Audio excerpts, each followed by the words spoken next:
नमो आयल्याणं नमो वज्रायाणं नमो लोये सबसाहुं।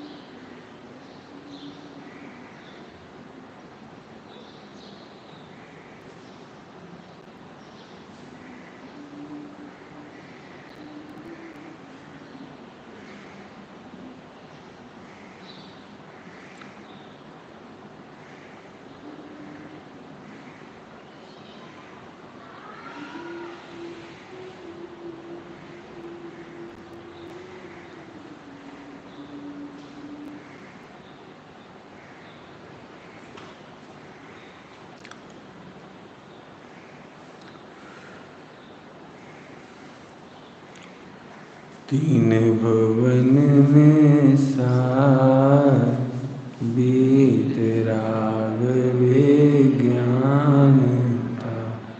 शिव स्वरूप शिव का नमः त्रयोग संहार के।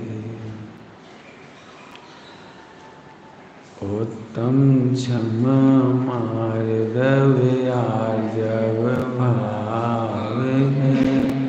सत शौच संयम तप त्याग उपाय। आकिंचन ब्रह्मचर्य धर्म 10 साल है। चहुंगति दुखते काढ़ मुक्ति करता।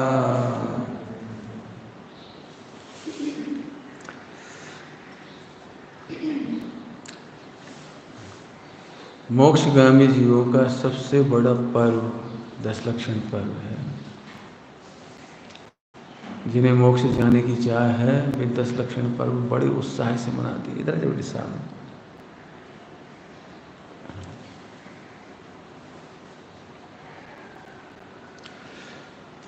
10 लक्षण पर्व की अंतरंग आराधना तो आप 10 दिनों में सुनेंगे ही, लेकिन बहिरंग आराधना की बात मुझे करना है। लगभग सारी जैन समाज ने 10 लक्षण महापर्व की तैयारियां कर ली होंगी। महिलाओं ने घर में सब खाना क्या है वो उसकी तैयारी कर ली होगी। पुरुषों ने मंदिरों में प्रतिमाओं का मंजन करना, मंदिर को सजाना, संवारना, डेकोरेशन करना, जो जो करना उनने वो तैयारी कर ली होगी।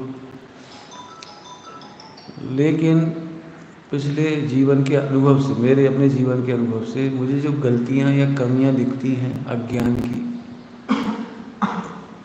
उस अज्ञान को दूर करने के लिए अभी चर्चा करेंगे अपन। मैं नहीं चाहता हूँ आने वाले समय में 10 लक्षण महापर्व में वो गलतियाँ कोई करे। आइए बिना कोई भूमिका के 10 लक्षण महापर्व पर विचार करने योग्य बातों की चर्चा करें। उससे पहले बहुत सुंदर सुंदर 2 श्लोक हैं। मुक्ति तो जीव की दासी है। क्या लिख रही है? जो मोक्ष के दास बनकर के आराधना करते हैं उन्हें मोक्ष नहीं होता। मुक्ति तो जीव की दासी है, लिखा है। जो कि आत्म तत्व को एकाग्र होकर निसंकपने अनुभवता है, जानता है, और अन्यवादियों की बातें आकर्षक लगने पर भी भ्रम में नहीं पड़ता, वह विषयों में आसक्त नहीं। 2 शर्त, गृहीत मिथ्यात्व में नहीं जाता और 5 इंद्रिय के विषयों को जीतता है। 5 इंद्रिय के विषयों में आसक्त नहीं होता। वो जीव की दासी है मोक्ष। मुक्ति उनकी दासी है जो 2 शर्तों का पालन करें, पंचेंद्रिय विजय करें, आसक्त ना हो, और दूसरा एकाग्र होकर के आत्मा का ध्यान करें और गृहीत मिथ्यात्व में न पड़े। नेमीश्वर वचनामृत शतक श्लोक 8 नंबर का श्लोक है। नेमीश्वर वचनात्मक शतक का एक जयसेन आचार्य का बोल है, जिनागम सार में से लिया है, बोल क्रमांक 1938 है, उसमें जिनागम सार में छपा है, 491 पेज है उसका। यह जीव भोगों के निमित्त तो बहुत बहुत अल्प पाप करता है, बहुत और कम करता है, परंतु तंदुल मत्स्य की तरह प्रयोजन बिना ही स्वयं के दुर्विचारों से घोर पाप करते हैं। इसकी चर्चा अपन लगभग करते ही हमेशा। दुर्विचारों से अनंत गुना पाप कर लेता है जी। पाप तो कम करेगा, ज़्यादा करेगा भोगों के लिए। इसकी सीटी मार रहा है, इसकी सीटी मार रहा है, इसकी सीटी की आवाज़ कम।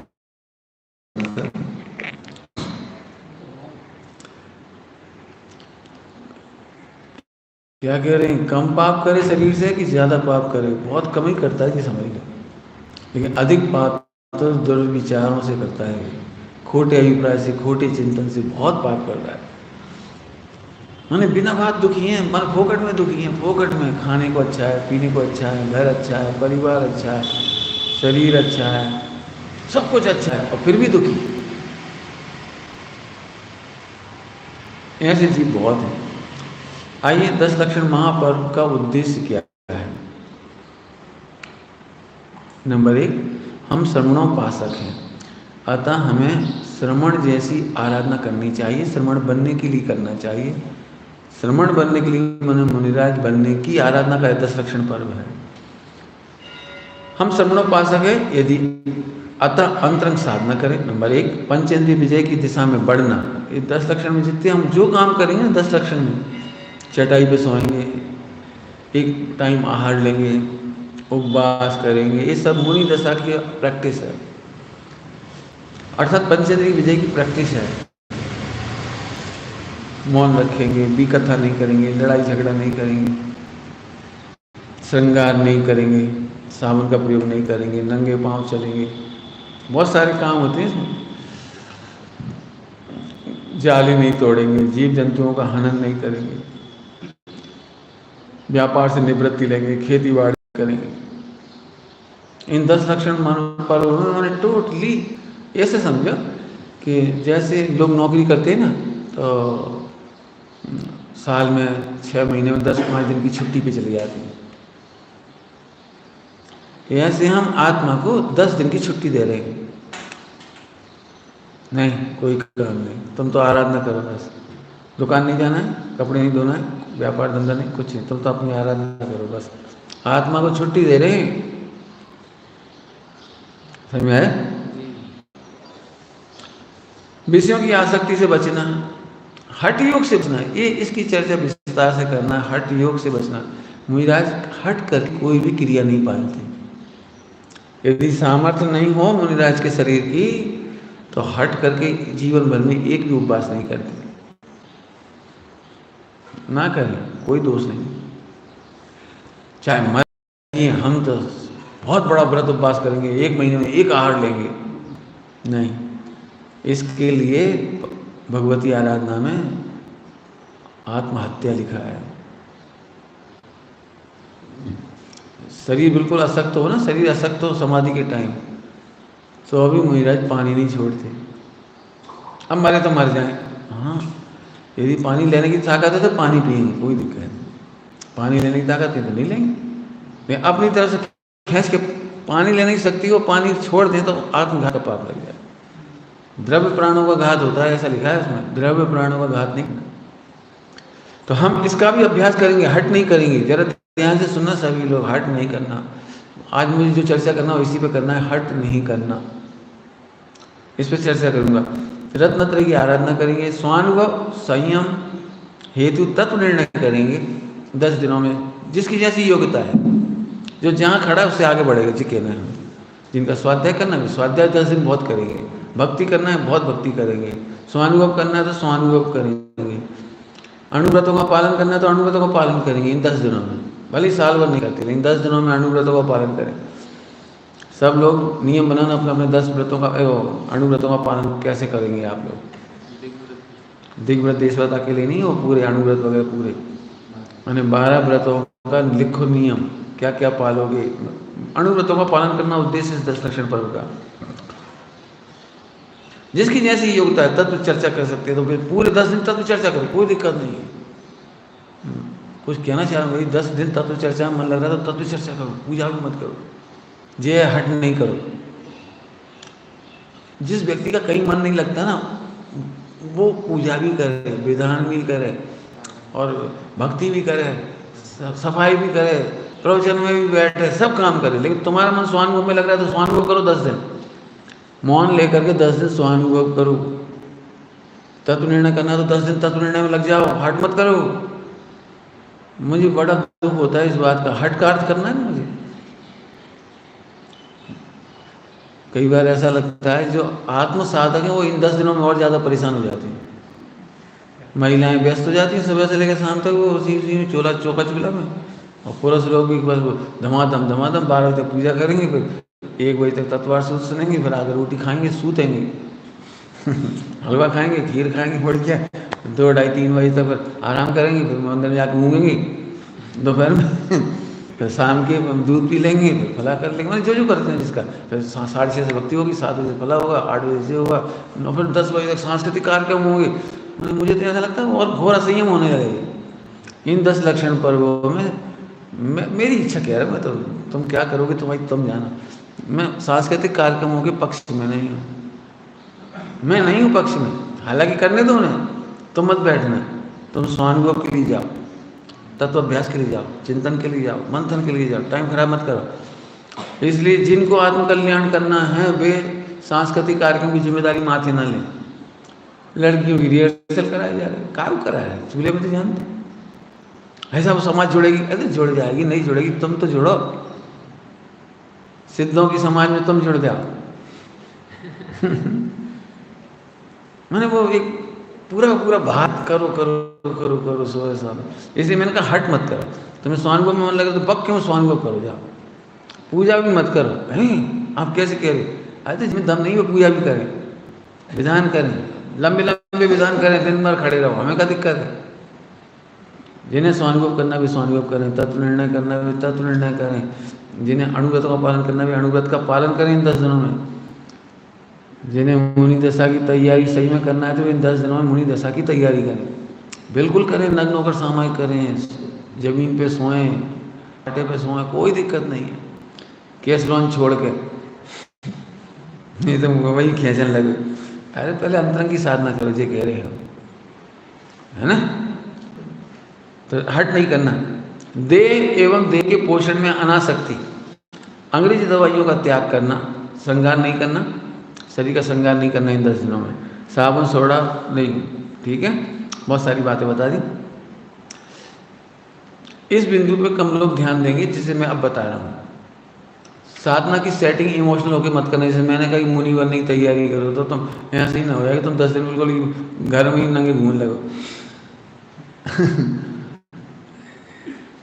ये नहीं कह रहे हम। साधना उम्र के अनुसार सेट करिए, अलग अलग। सब लोग जो मैं सुनाने जा रहा हूँ सबके लिए सुना रहा हूँ, और एक से नहीं सुना रहा हूँ। सब अपनी उम्र देखो, अपनी समझ देखो, अपने परिणामों की योग्यता देखो, शरीर की योग्यता देखो। व्रत हो तो व्रत के अनुसार साधना करो, प्रतिमा है तो प्रतिमा के अनुसार साधना करो। एक पॉइंट है संपन्नता। आप गरीब हो तो गरीबी के हिसाब से साधना करो, संपन्न हो तो संपन्नता के हिसाब से साधना करो, देखा देखी नहीं करो। संपन्न लोग हलवा खाएं तो तुम हलवा मत खाओ, संपन्न लोग 1 करोड़ का दान दें तुम मत दे दो, तुम्हारी जितनी शक्ति उतना करो। संपन्नता और गरीबी के हिसाब से करो। बिल्कुल स्पष्ट कह रहा हूँ आपको। संपन्न लोग खूब बड़े बड़े नारियल चढ़ा दें, तुम भैया चटक चढ़ा दें। भावों की बात ज़्यादा है, बाहर की नहीं है। संपन्नता का ध्यान रखें, स्वास्थ्य का ध्यान रखें। इस पर मेरे को चर्चा ज़्यादा करना है अभी। स्वास्थ्य का ध्यान रखें। क्यों? पूरे देश में प्रायः मैंने अनुभव किया कि महिलाएं बीमार होंगी तो अभी 10 लक्षण व्रत करेंगी, 10 उपवास कर लेंगी, और फिर पित्त बढ़ा कर रहे, फिर वॉमिटिंग हो रही, फिर हो रहे, फिर कह रहे प्राण जाए पर वचन न जाए। ये भगवान जी कौन से ग्रंथ में लिखी प्राण जाए पर वचन न जाए? मैंने अज्ञान अवस्था में इमोशनल होकर एक नियम ले लिया कि हम तो 10 दिन तक निर्जल उपवास करेंगे। अरे कौन ने कहा है? ग्रंथों में तो ये लिखा है उपवास से बड़ा तप ऊनोदर है। उपवास छोटा तप है, सिंह निष्क्रीडित छोटा है, पता है, ऊनोदर बड़ा है। हम तो सिंह निष्क्रीडित बहुत बड़ा समझते हो, 557 दिन, 496 उपवास। अरे तुम समझते हो? आचार्य से तो पूछो। सामने भोजन नहीं आया और नहीं किया, इसमें बड़ी दम नहीं है। सामने रसगुल्ला आया और नहीं खाया, सामने जलेबी आई और नहीं खाई, नहीं सामने आई और नहीं खाई, सामने खीर आई और नहीं खाई, एक गिलास लेके चले गए, एक गिलास आहार लेके चले गए। असंख्यात गुणी विशुद्धि है इसमें, ऊनोदर में। उपवास से ज्यादा ऊनोदर महान है। बताऊंगा अभी और बताऊंगा अभी। यदि आपको गैस की बीमारी हो, गैस बनती हो, बिल्कुल भूल के उपवास मत कर लेना। क्या करोगे वो बता दूंगा बाद में। सर्दी हो, कफ हो, बात हो, पित्त हो, कफ हो, लकवा हो, हार्ट अटैक हो, डायबिटीज हो, कोई बात हो, तो ऐसे लोग खींच तान करके यदि करेंगे तो परेशान होंगे। क्या करें वो मैं बताने वाला हूँ। मैं बालक से लेकर वृद्ध तक को कह रहा हूँ कि आप हरी सब्जी नहीं खाएंगे तो भी आप बीमार नहीं होंगे। मैं ये कहने जा रहा हूँ, बालक से लेकर वृद्ध तक यदि आप हरी नहीं खाएंगे तो बीमार नहीं होंगे। लेकिन हलवा पूड़ी खाओगे, भरपेट दाल चावल सलाद तो खाओगे नहीं, खीर हलवा तो पक्के में बीमार होगे। तो आपकी असाधा वेदनी का उत्कर्षण होगा और उदीर्णा होगी, उदीर्णा मतलब पक्के में बीमार होगे। हरी नहीं खाओगे तो मैं तुम सबको ही बता सकता हूँ, हरी नहीं खाओगे तो चलेगा, बिल्कुल कोई दिक्कत नहीं। हरी की किसी को भी जरूरत नहीं, किसी को भी। लेकिन मैं भोजन बताएंगे वैसा भोजन करना है आपको, कोई दिक्कत नहीं, तो वो भी चर्चा करेंगे। इस तरह विचार करना, मैंने विचार करने के लिए इतने बातें सोचना है। आपकी साधना कैसी है, योग्यता कैसी है, स्वास्थ्य कैसा है, निर्णय कैसा है, संपन्नता कैसी है, उसी हिसाब से आप नियम लो। अज्ञान का नियम मत लो। जैसे एक भैया ने हमारे संग थे ब्रह्मचारी, उन्होंने नियम ले लिया हम 5 चीज़ें खाएंगे जो थाली में पहले आ जाएंगी, 5 भी खाएंगे। उनका बहुत पुण्य का उदय था। उनकी थाली में नमक आया, मिर्ची आई और चारों आइटम ऐसे आए तित्ते से, नींबू नहीं, अरे तो ऐसे 4 आए और 5 पानी आ गया, निपट गए भाई साहब। अब सारे का घर परेशान, ना तो मैं कोई बता रहे और लेके हाथ धो लिया, ना पानी पी लिया, ना अंतराय दिख रहा किसी को, ना कोई समझ में आ रही है। भाई सारा घर उन्हीं उन्हें देख रहा है, हीरो बन गए फिल्म के। हम लोगों को तो पूछे नहीं रहा कोई नहीं कुछ नहीं, मुझे बड़ी क्षमता है। मैंने कहा भैया अपने संघाती पति का लिए बनाए जाते हैं। आप कोई नियम यार पूछो तो। अब 5 चीज़ें लो, मतलब 4 चीज़ें ऐसी आ गई, इतना सा नमक है, इतना सा जीरा मन आ गया, इतनी सी काली मिर्ची आ गई, इतनी सी लाल मिर्ची आ गई, 5 पानी आ गया। ठीक है, नियम लो, अज्ञानता से मत लो, भावुकता से मत लो, हीरो बनने के लिए मत लो। जो उपवास नहीं है, देववास है। अभी मैं देववास का अर्थ करूँगा इसमें। ठीक, आइए भोजन करने का 5 स्टेप है, 5 स्टेप अनाहारी स्वभाव का लक्ष्य और अनाहारी दशा प्रकट करने के लिए ये दी बेस्ट हमारा माइलस्टोन है। अनाहारी हूँ, अनाहारी स्वभाव है मेरा, और अनाहारी दशा प्राप्त करने के लिए नंबर 1 सबसे अच्छा यदि आहार ही ना करना पड़े, दी बेस्ट, परंतु करना ही पड़े तो युक्ताहारी होना। युक्ताहारी माने योग्य आहार। इसकी चर्चा आज के पूरे पीरियड में होगी। युक्ता मतलब योग्य आहार। योग्य आहार की चर्चा में समझाऊंगा आपको। यदि युक्त आहार से काम ना चले तो उद्दिष्ट आहारी हो सकते हो आप। उद्दिष्ट आहारी माने उद्देश्य पूर्व, वही काली मिर्ची दे दे। काली मिर्ची ले लेंगे, ये उद्दिष्ट है। वही वो पेट में दर्द है, थोड़ा सौंफ दे दो, धना दे दो, अजवाइन दे दो, नमक दे दो, जो उद्दिष्ट है। युक्त आहारी हो जाओ दी बेस्ट, अनुद्दिष्ट, लेकिन जरूरत पड़ेगी तो उद्दिष्ट भी होगा। आज आप बीमार हो तो उद्दिष्ट आहार भी होगा। उद्दिष्ट आहार से नीचे गिर करके होता है शिथिलाचार। शिथिलाचार मतलब शरीर के उद्देश्य से होने पर भी मांगना, इशारे करना, ही शिथिलाचार है। अरे हमारे भाई ब्रह्मचारी भैया आए यहीं ऊपर, जब ठहरे थे ऊपर, यही सब में सिगरेट दिया, उन्हें हमने भोजन कराया। अभी मोहन पूरा भोजन कर रहे थे, ठीक है अच्छा भोजन करा के, अब ये जरिए कहाँ मांग रहे थे हमें समझ में ही नहीं आई। बहुत हमने चीज़ें दिखाई, ये क्या क्या 8-10 चीज़ें दिखाई, कहाँ मांग रहे। अब क्या को मतलब क्या बात हमें है क्या, मेरे को यही एक्टिंग थी उनकी। आकर उन्होंने कर करा लिया, जब हमने पूछा कहाँ मांग रहे थे, बोले मुनक्का। जे मुनक्का कैसे होती है, मेरे नहीं समझ में आई।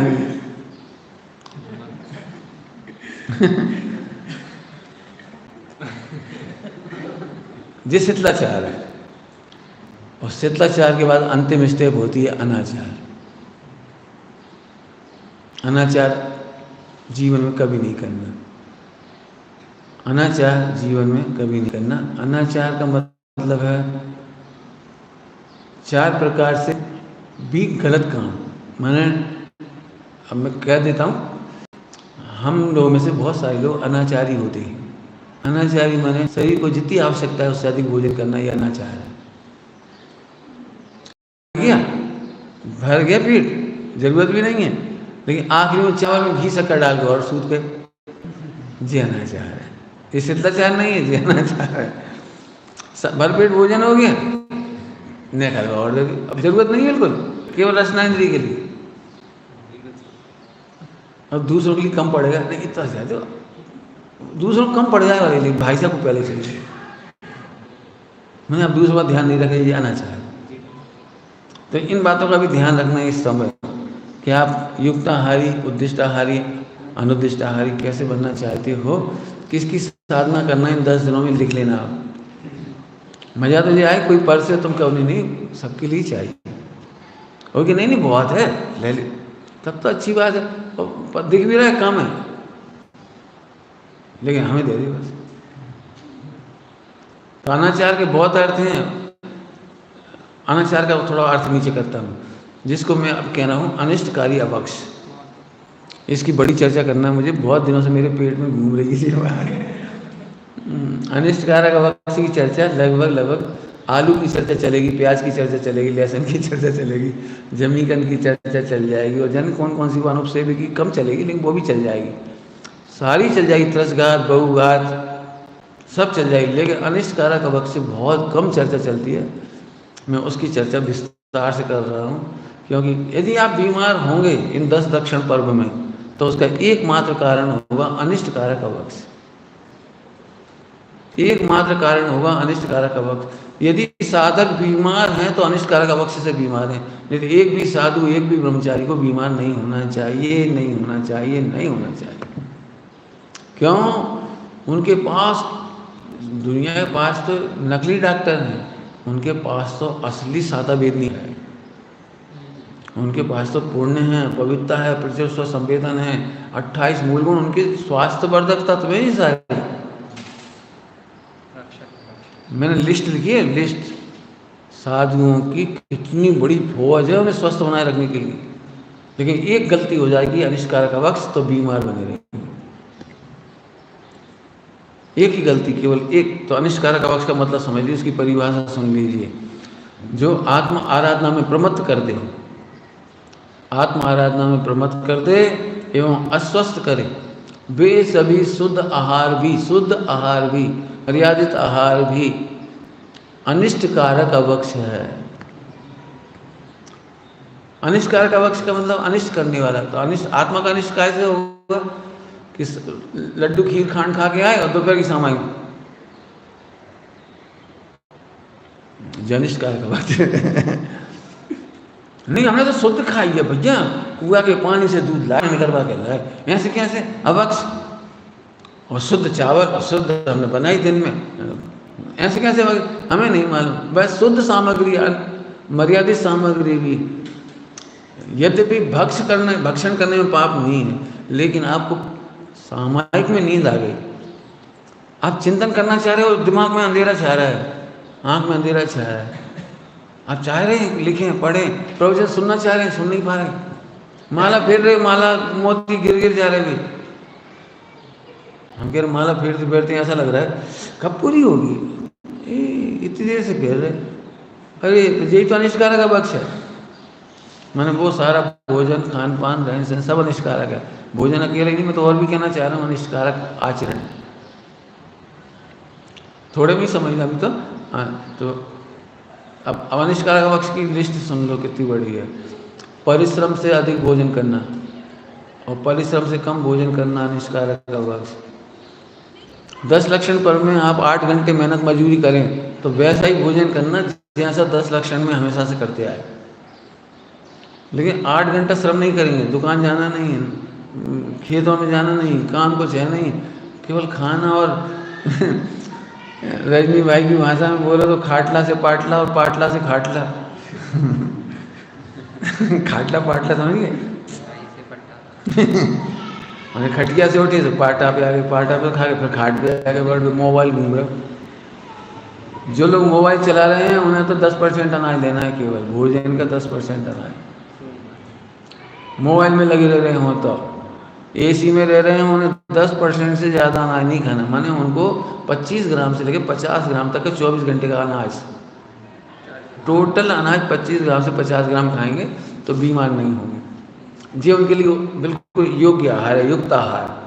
तो परिश्रम से कम भोजन करना भी गलत है, क्योंकि खींच के नहीं करना, कमजोर नहीं करना शरीर को। जरूरत है दूध की तो ले लो ना, कौन ने मना किया? 4 बादाम खाना, 8 खाना, ले लो 8, जरूरत है तो जरूर लो।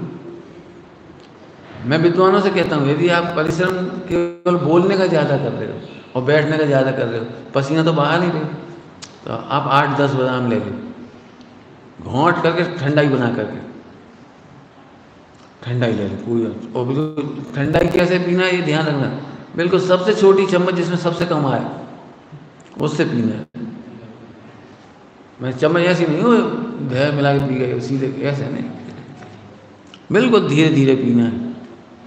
जरूर पियो, मुनक्का ले लो, कोई दिक्कत नहीं, विद्वान है तो मुनक्का ले लो, नारियल ले लो, बढ़िया चीज़ है। लेकिन तुम 4 रोटी भी खा ली, इतना चावल भी खा लिया, फिर खीर भी खा ली, और हलवा भी खा लिया, और फिर सिकी मूंगफली, सिकी काजू, ये भगवान।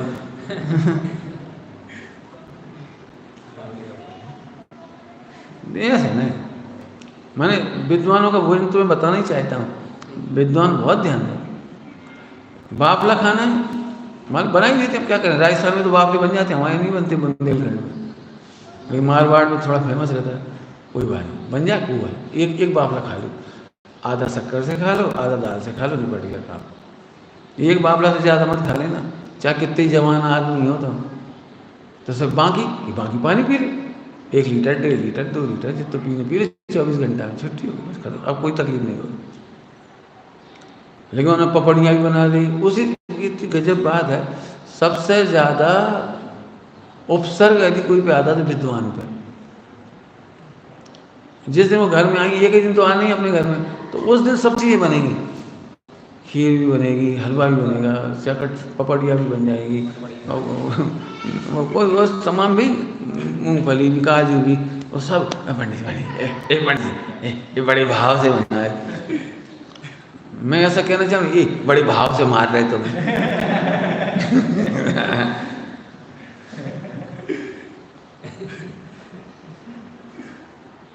बिल्कुल नहीं, नियम बना के जाना बिल्कुल सारे देश को। इसलिए आज पहले की आने की इच्छा हो गई संडे स्पेशल में।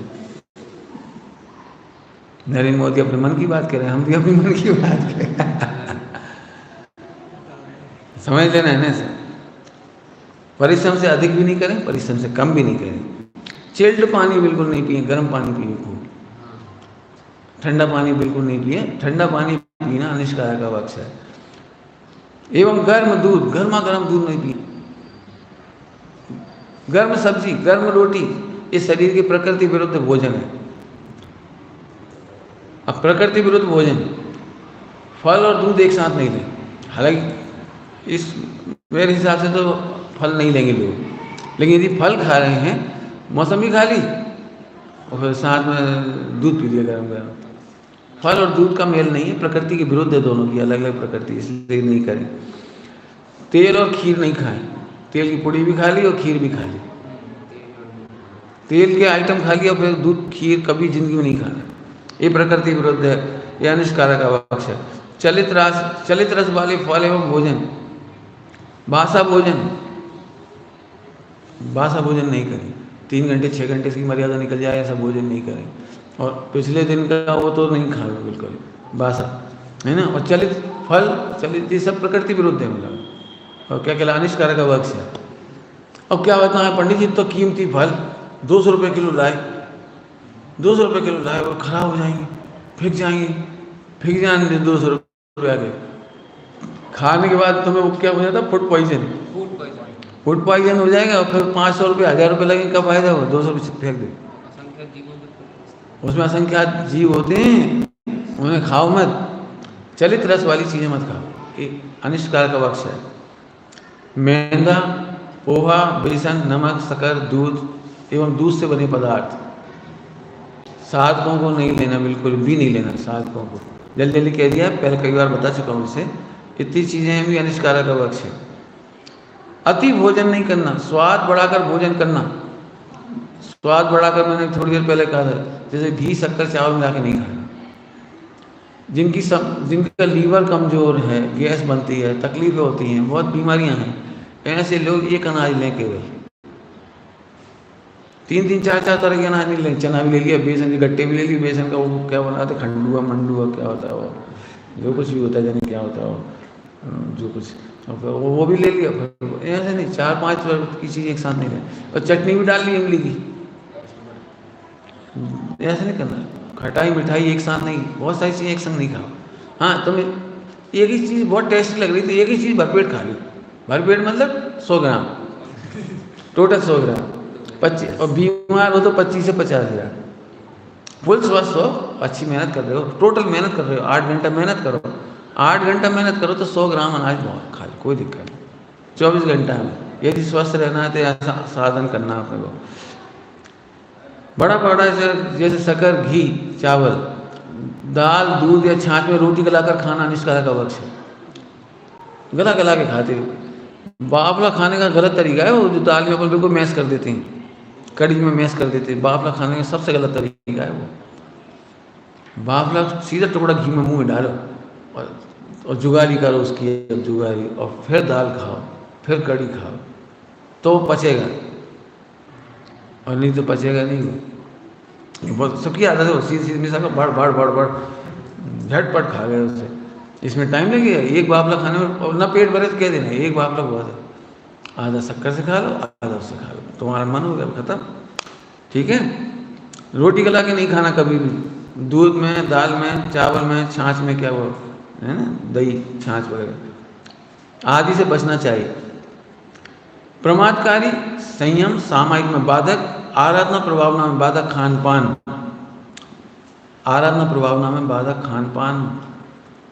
खान पान अकेला नहीं, वार्ता और संगति से भी बचना चाहिए। यह भी अनिष्टकारक संगति है, अनिष्टकारक वार्ता है। संगति भी अच्छी रखना इस समय, हमेशा ही रखना है वैसे तो। अब बिना हरी सब्जियों के भोजन करना चाहते हैं वे लोग, ध्यान से सुने। स्वास्थ्य का पूरा ध्यान रखेंगे, यदि स्वस्थ हैं तो आप पूरी इस तरह से स्वस्थ आदमी हैं और इस तरह से भोजन करेंगे। आप चाहें तो सारे जीवन बिना हरी के रह सकते हैं। एक बात यहाँ कहना है, एक फरवरी के महीने के लगभग 10 लक्षण आते हैं। उस 10 लक्षण में, इस 10 लक्षण में बहुत जमीन आसमान का अंतर है। उस समय जठराग्नि बहुत तीव्र होती है और इस समय जठराग्नि मंद होती है, माने मंदतम होती है और लगभग तीव्रतम होती है। तो वहाँ पर आप हलवा खा लेंगे तो एक बार चल जाएगा, बाफले खा लेंगे चल जाएगा, लेकिन इस सीजन में जो अभी चल रहा है सीजन, इसमें जठराग्नि मंद होने के कारण ऐसी चीज़ें नहीं खाना, बादाम का हलवा, बादाम की चटनी, फला, ये वो, बहुत सारे मैंने ऐसे जो बता दी ना, बहुत सारी चीज़ें, ऐसे गरिष्ठ भोजन नहीं करना। दाल बनाए या गट्टे की साग बनाए या इस तरह की कोई भी सब्जियां बनाए, कढ़ी बनाए, तो एकदम पतला बनाए। पतला का मतलब यह है कि उसमें 30% अनाज हो, 70% पानी हो। रुक गया मैं। गाढ़ी दाल, दिल्ली साइड और यूपी साइड की जो दाल बनती है वो इतनी गाढ़ी बनती है, उसमें पानी होता ही नहीं। बिल्कुल ऐसे जो अरहर की दाल, उड़द की दाल एकदम गाढ़ी। सभी लोग ध्यान से सुन लें, उड़द बनेगी, मसूर बनेगी, दाल जब बनेगी इस तरह की दाल है, तो 30% दाल होनी चाहिए और 70% पानी होना चाहिए। इसीलिए लोग कहते हैं फेमस है, बनियों की दाल पतली, पतली दाल। पतली दाल ये हमारे स्वास्थ्य विज्ञान के अनुसार सही है। और जो गाढ़ी दाल, इसका टेस्ट अच्छा लगता है लेकिन वो अनिष्कार का वक्ष है। गाढ़ी दाल भूल करके भी नहीं खाएं, भूल करके भी। तो 70% पानी होना चाहिए, ये अब आप देख लो, आप 30 और 70 क्यों, ऐसा क्यों? इस शरीर में 30% हार्ड बॉडी है, हड्डियां हैं, माने 30% हार्ड है, और बाकी सब का सब रस है, ब्लड है, पानी है, जो सब है ना, वो 70% है। जैसे पृथ्वी का हिस्सा 70-30 है, 30% जंगल है, पृथ्वी है, और 70% समुद्र है। ऐसे इस बॉडी का हिसाब है 70-30 का। तो इसलिए हमारा भोजन ऐसा होना चाहिए। अब हर जगह हिसाब रखना, रोटी 30% के अंदर रहनी है आपकी, दाल चावल रोटी हार्ड चीज़ें सारी की सारी 30% के अंदर है। 70% में आपकी सब्जी है, सलाद है, रस है, पानी है, दूध है, छाछ है, जो आप ले रहे हो वो 70% होना चाहिए आपको, तो आप जिंदगी में बीमार नहीं होंगे। इस तरह से कोई भी भोजन करेगा तो आप में से भी कोई को जरूरत नहीं पड़ेगी हरी सब्जियां खाने की।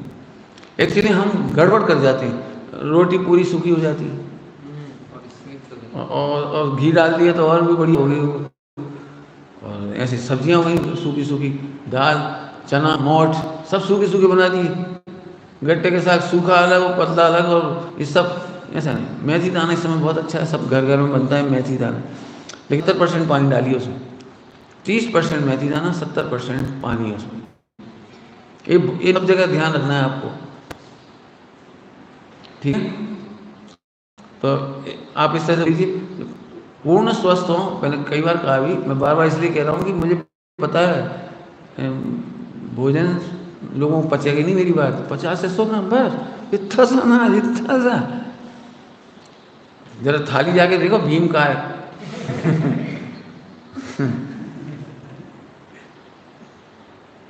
नहीं, वो भोजन गलत है, बहुत गलत है। साधना भी नष्ट होगी, शरीर भी नष्ट होगा। खाली पेट, अब खाली पेट यदि आप 24 घंटे में एक आहार कर रहे हैं, ओनली एक आहार 24 घंटे में, तो उन्हें तो मेरी बात और ही ध्यान से सुनना चाहिए। उन्हें तो 50 से 100 ग्राम मैक्सिमम अनाज से ज़्यादा किसी कीमत में नहीं लेना है, क्योंकि उन्हें पानी इसी समय लेना है, दूध इसी समय लेना है, शाम को भी नहीं लेना है। जो असली एक आसन है वो ऐसा होगा। तो उनको सबसे पहले भोजन करने में गर्म पानी में सूखा आंवला डाल दें, सौंफ डाल दें, धना डाल दें, इनका पानी बना लें, गुड़ डाल देना चाहे तो गुड़ डाल दें, इसका पानी बना करके कम से 2 या 3 गिलास पानी पी लें भोजन स्टार्ट करने से पहले। यदि पेट बहुत खराब है आपका, साफ नहीं होता है, पेट खराब होने का मतलब ये है कि 1 मिनट में साफ नहीं होता, 15 मिनट लगते हैं, 10 मिनट लगते हैं, 5 मिनट लगते हैं, इसका मतलब पेट खराब है। तो ऐसे लोग 1 या 2 हर मिला करके उसमें पीस करके डाल दें, 2-3 घंटे रखे रहने दें उस पानी को, 8-9 बजे करीब घोल दें, तो 10-11 बजे जब भी आप भोजन करने बैठे तो सबसे पहले उसको गरम गरम पानी पी लें। इसके बाद आप दूध ले लेंगे, यदि आपके पास दूध है तो दूध ले लीजिए, मैंने पानी की मात्रा, रसाहार की मात्रा पूरी कर ली। इसके बाद आप भोजन ले लीजिए, आके गर्म पानी पी लीजिए, आपका भोजन पूरा हो गया। ठीक है? तो यदि ठंडाई बनाना संभव हो सकता है तो आप ठंडाई ले सकते हैं, गर्म जल तो लेना ही है आपको। यदि आपके घर में दूध घी की कमी है, बाई द वे कमी है, लेकिन नारियल है आपके पास, तो आप सूखा नारियल खा लेंगे। यदि दूध घी नहीं खा पा रहे, जैसे हलवा नहीं बनाना, अब एक्स्ट्रा तो नहीं जाएगा, रोटी 1 या 2 खाई तो उसमें घी उतने ही जा पाएगा। रोटी में घी नहीं लगाएं तो बहुत अच्छा होगा। रोटी में घी डालने का मतलब है घी का 50% भाग डस्टबिन में फेंक देना, लेटरिन में, स्टूल में निकल जाएगा वो सारा घी। रोटी में घी नहीं लगाना चाहिए कभी भी, लेकिन हमारी आदत ही गंदी है। घी हमेशा सब्जियों में डाल दें, दाल में डाल दें। यदि आप 25 से 50 ग्राम घी भी डाल लें, फुल हेल्दी आदमी हो तो, बीमार नहीं है तो बहुत बढ़िया, कोई दिक्कत नहीं है। ना आपको कितनी भयंकर गर्मी होगी तो भी प्यास नहीं सताएगी, भूख नहीं सताएगी, कोई तकलीफ नहीं, खुश्की नहीं होगी, सिर भारी नहीं होगा, आपको जो एसिड बन रहा है वो नहीं बनेगा, कर सकती हैं। अब जितना आपके पास हो, अब मान लो नहीं है घी तो नारियल खा लीजिए। नारियल का मैं बहुत समर्थक हूँ। जो लोग हरी सब्जियाँ नहीं खा रहे हैं वे घर में नारियल का पर्याप्त प्रयोग करें। इन दिनों आपके यहाँ सब्जी नहीं आ रही तो पैसे बच रहे हैं, इसलिए नारियल जरूर खरीद लीजिए। सूखा नारियल रोजाना कम से कम हर चौके में एक आदमी को कम से कम आधा तो मिल ही जाना चाहिए। बड़ा नारियल हो आधा मिल जाना चाहिए, एक मिल जाए तो दी बेस्ट। फिर आपको दूध भी नहीं चाहिए, एक नारियल खाने वाले को दूध नहीं चाहिए, घी नहीं चाहिए, तेल नहीं चाहिए, कुछ नहीं चाहिए। तो साहब ऐसे कैसे खिलाएं, वो तो बहुत चबाना पड़ेगा, 15-20 मिनट लग जाएंगे चबाने में। तो उसका किस लीजिए, चावल में डाल दीजिए, खीर में डाल दीजिए, रोटियों में डाल दीजिए, जो जो बना रहे हैं आप उसमें डाल दीजिए, मेथी दाने में डाल दीजिए, कड़ी में डाल दीजिए, पहुँच जाएगा अपने आप। पाउडर बना लो उसका नारियल का। मैंने नारियल दी बेस्ट सब्स्टिट्यूट है। दूध ना मिले तो मत लो, घी नहीं मिले मत लो, तेल नहीं है कोई बात नहीं, लेकिन नारियल पर्याप्त मात्रा में लीजिए। दूध पचता हो तो आप ध्यान से सुनना भैया, मिक्स नहीं कर देना। यदि आप 24 घंटे में 10 दिन तक कुछ नहीं लेना चाहें और आपका पाचन अच्छा है, स्वस्थ हैं आप, तो 1 से 2 लीटर दूध पी करके आप चाहे तो 10 दिन बड़े आराम से निकाल सकते हो। आपको बिल्कुल ज़रूरत नहीं पड़ेगी एक कण अनाज की भी, रोटी की भी, दाल चावल किसी की ज़रूरत नहीं पड़ेगी। आप बस केवल 1 से 2 लीटर दूध आपके लिए पर्याप्त हो सकता है। 2 लीटर दूध, 1 लीटर पानी, 3 लीटर पेय पर आप 10 दिन तक ऐसे मस्त रहेंगे कि पूछो ही मत। और मैं तो ये जरूर चाहूँगा कि मैक्सिमम लोग ये करें, तो साल भर में जितनी बीमारी भी होंगी ना शरीर में, वे 10 दिन में निकल जाएंगी। डायबिटीज़ होगी तो 10 दिन में डायबिटीज़, तो 3 दिन में डायबिटीज़ चली जाएगी यदि ऐसे कर लेंगे तो। लेकिन करना केवल इतना ही है, ध्यान रखना ये नहीं कि सब खा के अभी 2 लीटर दूध ये नहीं करना है। कुछ मत लीजिए, केवल 2 लीटर दूध, 1 लीटर पानी उबला हुआ गरम गरम आप पी लीजिए। 3 दिन में आपकी डायबिटीज़ खत्म हो जाएगी। 3 दिन में आपका हार्ट अटैक की दवाइयाँ बंद हो जाएंगी 3 दिन में। 10 दिन में तो चेक करा लेना, 10 दिन बाद, 10 दिन बाद चेक करा लें, कोई दिक्कत नहीं। 3 दिन में तो सब ठीक हो जाएगा। आंतें खराब होंगी तो 10 दिन में बिल्कुल आंतें मस्त हो जाएंगी। जिनकी जरा भी पेट में कब्जियत हो तो मेरा ये 10 दिन वाला ज़रूर कर लीजिए, बहुत मज़ेदार है, मुझे बहुत अच्छा लगता है। लेकिन देखभाल कर लेना भैया, है ना। परेशान हो तो मेरे से पूछ भी सकते हो, मैं आपकी मदद करूँगा। लेकिन मैं पूरा कह रहा हूँ, और कुछ नहीं लेना, ये फिर कह रहा हूँ इतनी चीज़ ले सकते हो। अनिष्ट कारक अवक्ष का प्रचलन समाज में चलता जा रहा है। अभी नहीं बोलो, बता सुन लेना फिर से। व्रत उपवास में सब्जी नहीं खाएंगी, लेकिन हलवा, रबड़ी, खीर, ड्राई फ्रूट खाने का प्रचलन लोगों में, आलोचना भी नहीं करता कोई। लेकिन कोई यदि गिलकी की सब्जी खा लो, ओ गोल लगा, हलवा खीर खा लिया तो कोई दिक्कत नहीं, मैंने किसी को आपत्ति नहीं लगती हलवा खीर खाने पर। नहीं सब्जी खा ली तो मैं भी नहीं कह रहा हूँ मत खाओ, मत खाओ, कोई दिक्कत। मैंने कहा ना, बीमार से बीमार आदमी भी ऐसे रह ले तो स्वस्थ हो जाएगा, लाखों रुपए बचेंगे आपकी बीमारी की, देख लेना प्रयोग करके। लेकिन मात्र भुट्टे, केले एवं दूध खाकर रहा जा सकता है। यदि आप 4 भुट्टे खा लो 24 घंटे में तो आपका भोजन पूरा हो गया। जो लोग ऐसा चाह रहे, कौन दूध लाए, कौन गैस जलाए, कौन गेहूँ दाल चावल धोए, 4 भुट्टा खा लो 4 केला खा लो, 24 घंटे का आहार हो गया। 4 गिलकी खा लो, 4 केले खा लो, पानी पी लो, 24 घंटे का पौष्टिक आहार हो गया, पौष्टिक। कुछ कमी नहीं रही आपकी बॉडी में, और बीमार नहीं होगे, गारंटी है। पित्त वित्त होंगे, सब खत्म हो जाएंगे सारे। लेकिन ऑप्शन बता रहा हूँ, मिक्स नहीं कर देना। और कोई मेरा इस बात का प्रचार नहीं करे कि वो पंडित जी कह रहे 10 लक्षण में हरी खाओ, भुट्टा खाओ। मैं तो ये कह रहा हूँ, खीर रबड़ी हलवा मत खाओ। क्यों? एक बात मैंने पहले बोली है, उद्देश्य है 5 के विषयों का पोषण नहीं करना है हमको, हमें देह का पोषण नहीं करना है, हमें अनासक्ति करनी है। तो मैं कह रहा हूँ उसमें 14,000 हरी हैं, कितनी हरी? 14 लाख की 14,000? 10 लाख वनस्पति है। ये हिसाब किताब तुम लगा लेना। जी कह रहे 10 लाख वनस्पति, तो 10 लाख छोड़ के 10 ही तो खा रहा है वो। मैंने लोग उधर देख, मैं इस समय ये कहना चाहूँ, उधर देखो ना, वो खीर खांड रबड़ी कितनी खा रहा था। बुंदेलखंड में बेचारी महिलाएं दूध तक की मलाई तक नहीं खा पाती, दूध की मलाई में घी निकाल निकाल के रख लेती, तो मोड़ा मोड़ी सब भी नहीं मलाई को दूध पिए थे। वहाँ घी नहीं हो, चिकनाई नहीं हो, उकाली बना दे, पानी डाल के पी ले बेटा। और साल भर घी जोड़े 10 दिन खिलाए, और 10 दिन बिल्कुल फिर नदी बहर, हलवा में भी घी, फला में भी घी, जाम में भी घी। और नहीं तो मांगत फिर ए भैया 1 किलो घी दे दीजिए 16 को। जी गलत तरीका है। मैं ये नहीं कह रहा हूँ, फिर से मैंने बीमार हो तो आसक्ति घटाओ। तो सब तरह के जीव है, इसलिए उनको बता रहा हूँ। जो मेरी हरी सब्जी नहीं खाना चाहे मत खाओ, मैं भी ये कह रहा हूँ मत खाओ। लेकिन मात्र भुट्टे, केले, दूध खा कर आ जाए तो हो सकता है, इससे कम से कम आरंभ होगा, समय बचेगा। मेरे 10 लक्षण तो ऐसे होते यदि गृहस्थ में होता।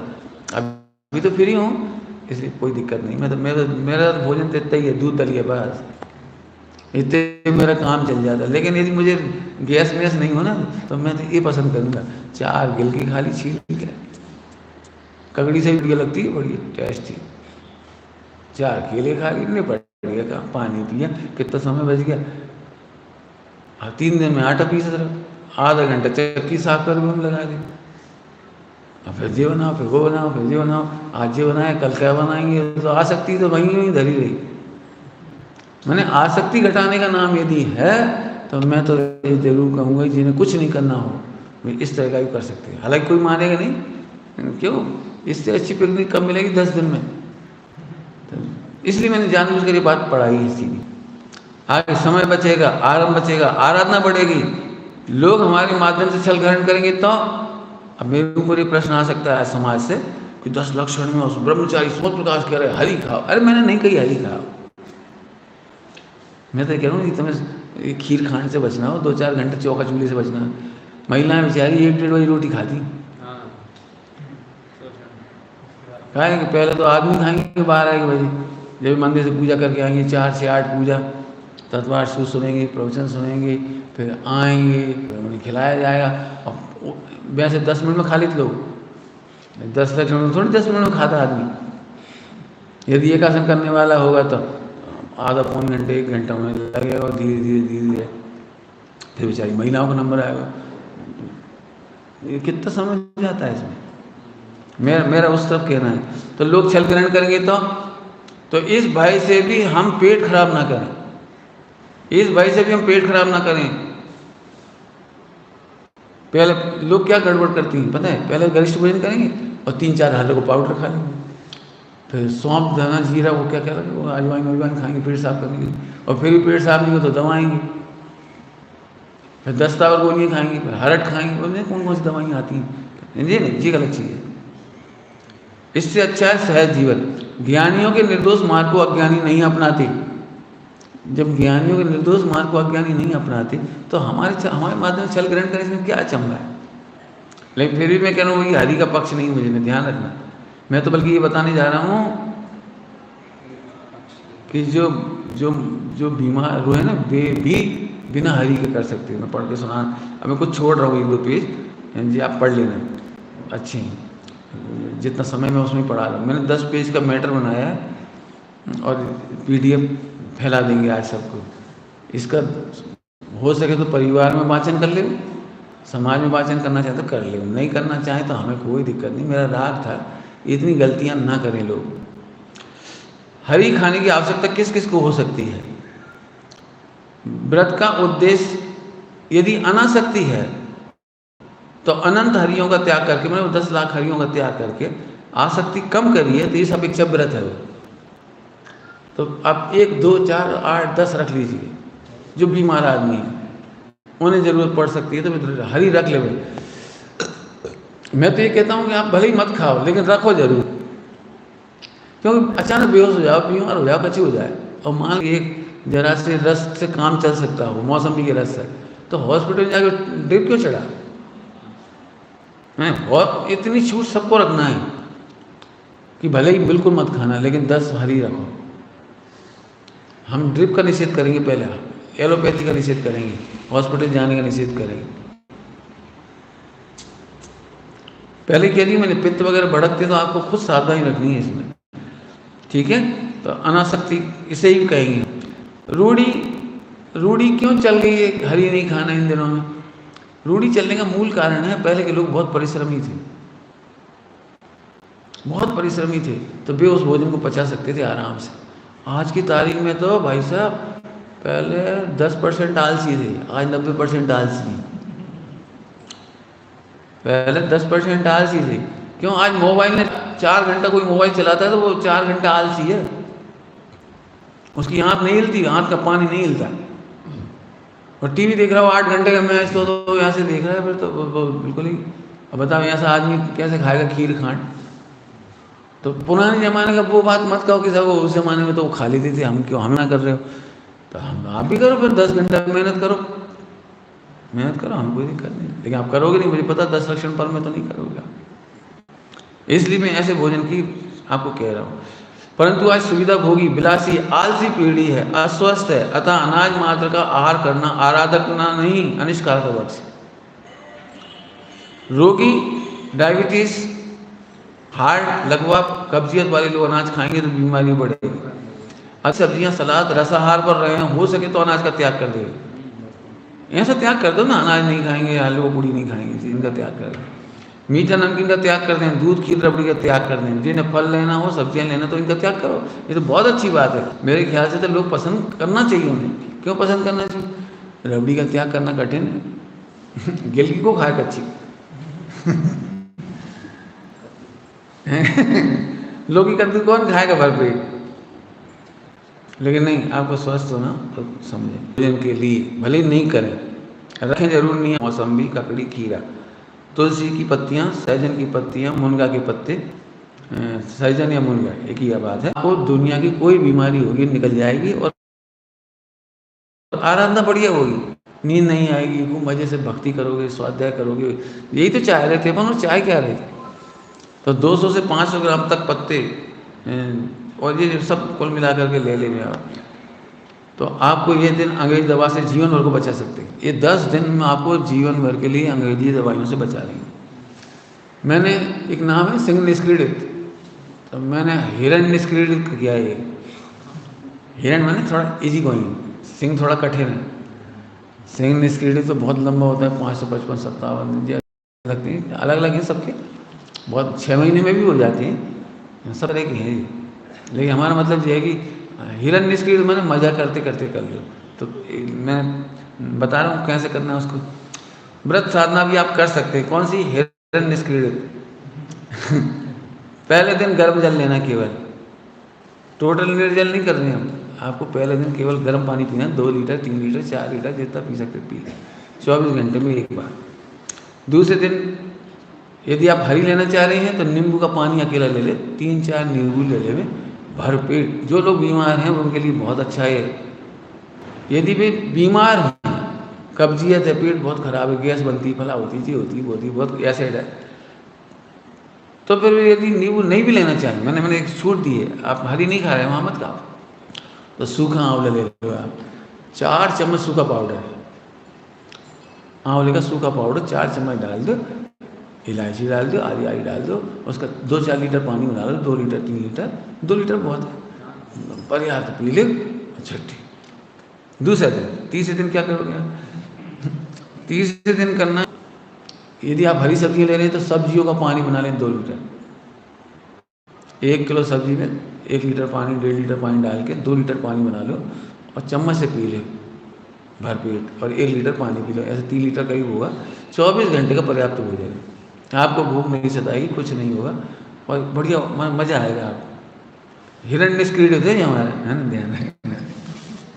और चौथे दिन क्या करना है, यदि आप हरी ले रहे हैं तो फलों के रस लेंगे भरपेट, 1 लीटर 1.5 लीटर 2 लीटर जितना आप फलों का रस ले, एक 24 घंटे के बाद ले लेंगे, बाकी पानी पी लीजिए, आपका काम पूरा हो गया।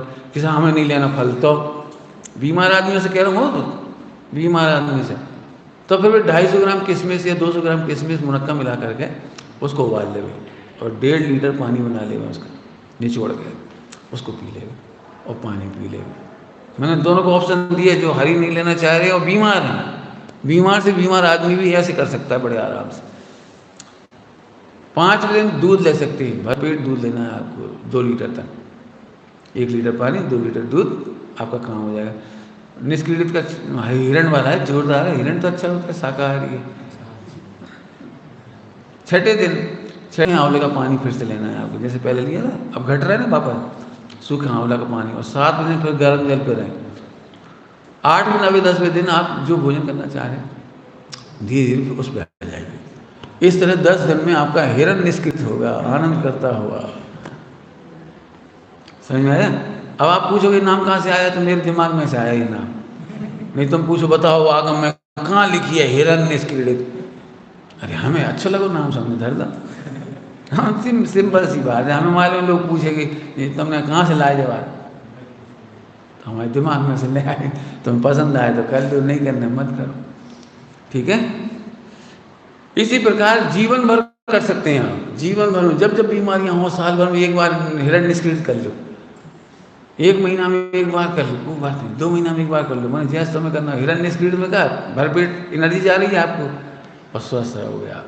तो 1 मिनट पेट साफ होगा, गारंटी है आपकी, कोई, और 1 मिनट पेट साफ होने का मतलब है आपको कोई बीमारी नहीं, हार्ट लीवर किडनी सब बढ़िया हो जाएगी, ठीक है। मेरी घड़ी में भी टाइम हो गया, बाकी के पेज आप पढ़ लीजिए, मैंने जो जो बताना था। एक बहुत अच्छी बात लिखी है इसमें, राग एवं स्वाद बढ़ाने वाले उपाय अधर्म हैं।